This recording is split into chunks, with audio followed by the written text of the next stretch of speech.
Hello, welcome to The Big Fight.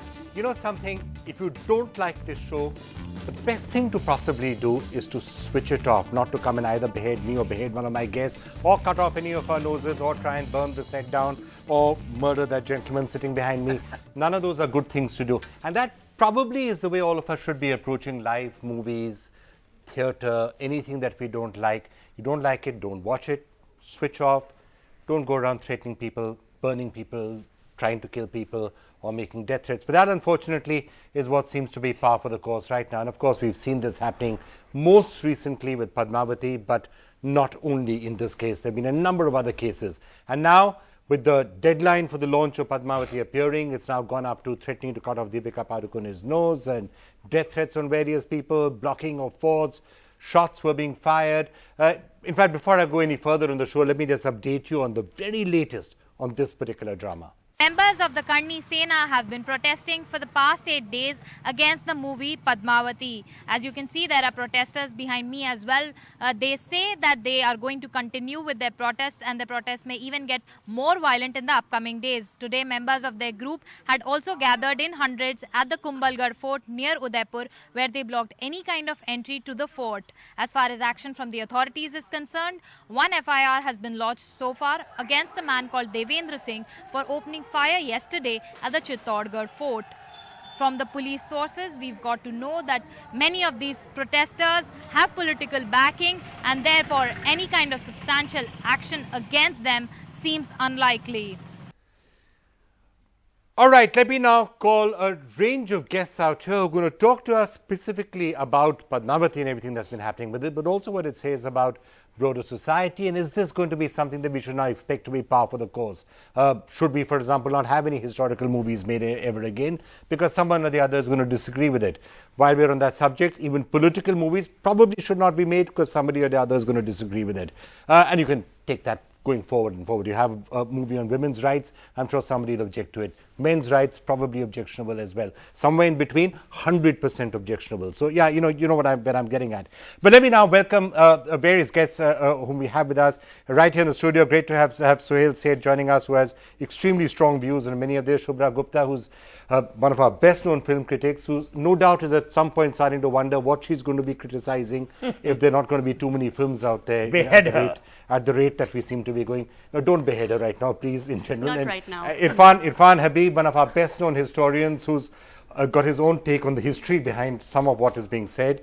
Sanal Sasidharan joining us from Trivandrum, director of S. Durga, another film which has been very much in the headlines by virtue of it being dropped from the film festival. So we're going to get Sanal's views on that. Shaina NC joining us from Mumbai to tell us what she makes of all of this.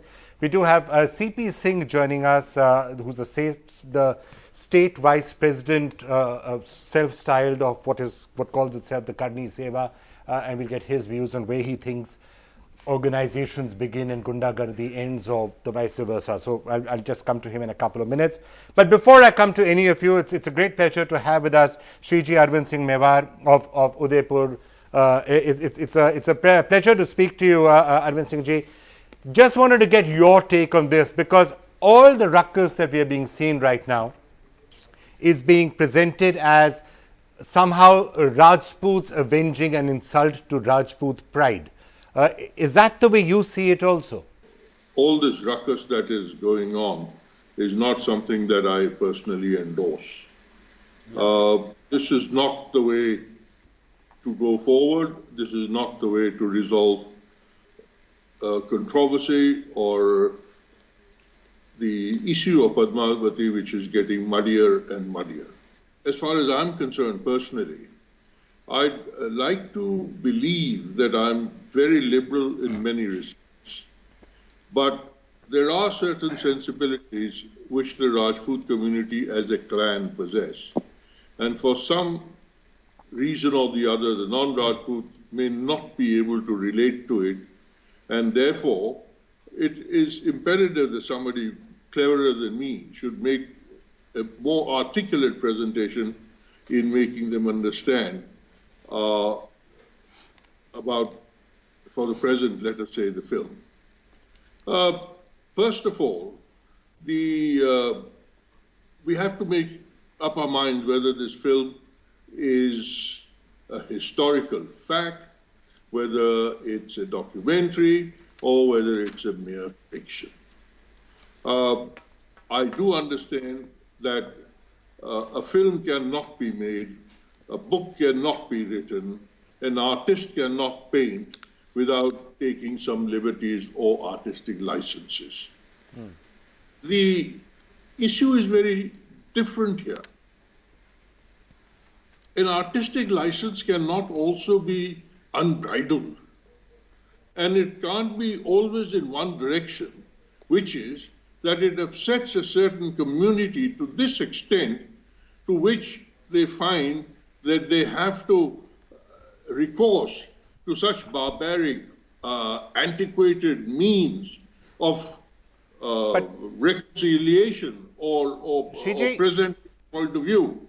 Arvind Singh ji, I understand what you're saying, but just a couple of riders on that are, A, nobody seems to have actually seen the film right now. A lot of the anger was, why is she shown in a dream sequence romancing Alauddin Khilji, and it's been clarified that that doesn't exist in the film at all.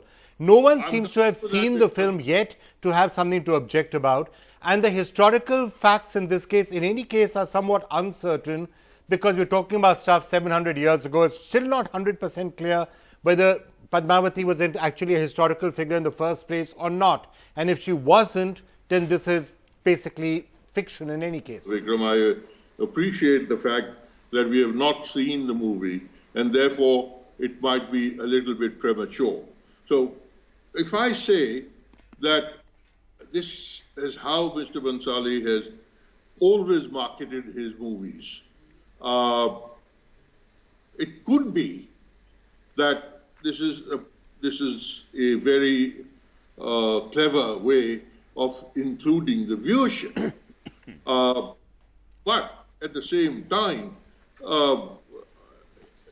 I personally am not asking, all I am personally asking for is, in order to put this whole thing to bed, the thing is that it should be shown to some select committee so that all this, the clarity and the clarification and the truth will come out. My objection is that it can't be a factual movie then turned into a fiction. I think that's a valid point, but supposing somebody, therefore, you can't give anybody threatening violence, like the so-called Karni Sena, the right to say, you must get our consent before you do anything, because then that's a very slippery path. But you're right, if somebody says this is a historical fiction, a documentary on Rajput history, then perhaps they can come and show it to you, show it to other people of some eminence in the community and saying, look, this is what we are showing. Is there something objectionable in it? And maybe somebody can say that, you know, yes, that's the case and that's not the case. That might be one way forward. The other way would be to say, leave it to the censor board and let them make up their minds. So the censor board is there under law to review these things. But mind you, Vikram, the censor board does not have a mandate to judge on the historicity of a movie and release it or not release it, because it's not part of their mandate. Can I just ask you, sir, you of course know a lot about Rajput history. There's this entire debate about whether Rani Padmavati was ever actually part of history or not. There are some people who say, look, she was first mentioned actually in a poem that came out in 1540. There are some accounts that are saying she was 224 years after Alauddin Khilji. So obviously any relationship between them would be, absolutely impossible. Any interaction would be absolutely impossible. What is your sense? Was she a historical figure or not? Vikram, I happen to belong to a family in which she was married.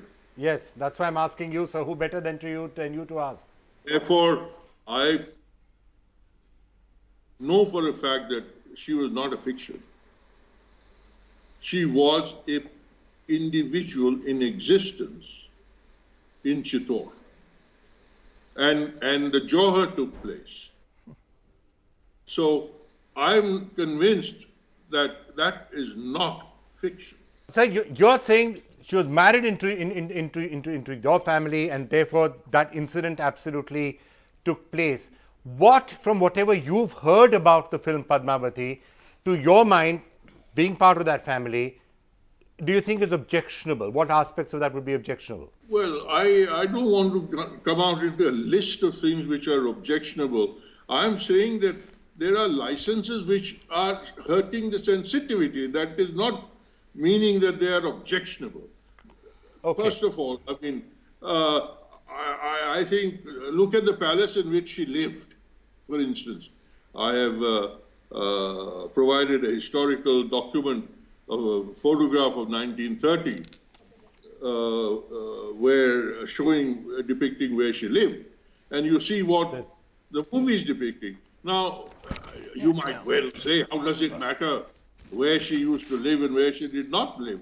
But it does matter, because after all, it's a question of a mindset. Would you be open to having Sanjay Leela Bhansali come to you, show you the movie and saying, look, what is there in this that you think is bad enough to demand the banning of the film or the threatening of harm to people working in it? That would be a very prudent move, and I would welcome it. And I would suggest that Sanjay Leela Bhansali should not just show it to me, but maybe some other eminent historians who can practically and positively and genuinely try and resolve this matter, because it is not in the interest of anybody. No one is winning, no one is losing. We are all losers. Let me now just throw it open to the rest of you. I noticed you shaking your head while he was speaking, because he says she was married into my family, so I should know that she was there. And this is the photograph he was referring to, saying that was the house in which she used to live. These claims are being made by people. She has made a claim that she was married into our family. Who will prove it? What is the evidence for that? What are the documents available for that? Well, we as students of history, we work on the basis of documents, documentary evidences, writings of people or the contemporary historians. So something should exist. Most of these claims which are being made are not being made only for Padmavati. This controversy we have to see in a broader context. What we are doing with history. Problem is that we want to actually escape from the present and get into the past, because that is something very easy. It's not only Padmavati in one particular historical issue in the Pride of the Rajputs. How many films have there been with which this happens? And it seems to be becoming the norm. You don't like something, you create a ruckus about it. Arvind Singh Mewat referred to the fact that this is also perhaps one way of marketing it, which is I guess, it's easy for both sides. It's a very easy way to get into the headlines by attacking a film and threatening, I'm going to cut off Deepika Padukone's nose. One way of getting into the headlines. He said it's also a way to market a film. Is that unkind? You know, I think more than marketing or more than just talking about whether it's fiction and not fiction and documentary, I think we are becoming a country of, it's becoming Banistan. It's no longer Hindustan. We're becoming a country of Banistan. Why is it that if something I don't like something, I have to ban it? I don't like the red tie that you're wearing. Does that mean that you do not have the right to wear it? Right? It is. Actually, it literally. I started by saying this. You don't like it, I'm happy to take it off. Just don't cut off my neck to spite my tie. I think it's so reductive now. There is no conversation around anything. What we are now doing is, I don't like it, don't do this. Yeah. What about a bigger debate? What about a larger country where we're looking at critical faculties being inculcated in our viewers? We give them, You want a debate? I thought the whole point was that we have to shout at somebody. We have to, okay, so I'm happy to I'm happy to shout at everyone right now, and I'm saying that at 18 we are allowed to vote, we are allowed to get married, we are allowed to have babies. Why are we not being allowed to watch what we want to watch? Let us, the viewers, decide what we want to watch, and then we will make up our mind. Box office is the final arbiter. You don't like a movie, don't watch it. It's as simple as that. Is it as simple as that, Sohail? We have all these stupid people, this Karni Sena, Bharni Sena, Marni Sena. These jokers are nothing but essentially bullies. Bullies are cowards. You give them airtime, because they say we'll behead someone, we'll kill someone. We have nothing else going on. I mean, half of Delhi is under smog. We can't even find our chief minister. The other half is worried about Padmavati. I mean, I don't know where this debate is. With all respect to Arvind Singh, I mean, why on earth should Sanjay Leela Bhansali show him a movie? When I last checked, he wasn't a great film critic. He wasn't a cinematographer. He wasn't a film director. He's certainly no historian. I mean, the Venerable Irfan Habib has challenged him on his family lineage, in a manner of speaking. I think it is utter rubbish. We are allowing people to get away with blue murder in this country. If these people have threatened with a beheading, the police can take suo motu action without waiting for any FIR or a court of law. A. B. If you don't stop this thuggery will continue unabated and it will escalate in every facet of our lives.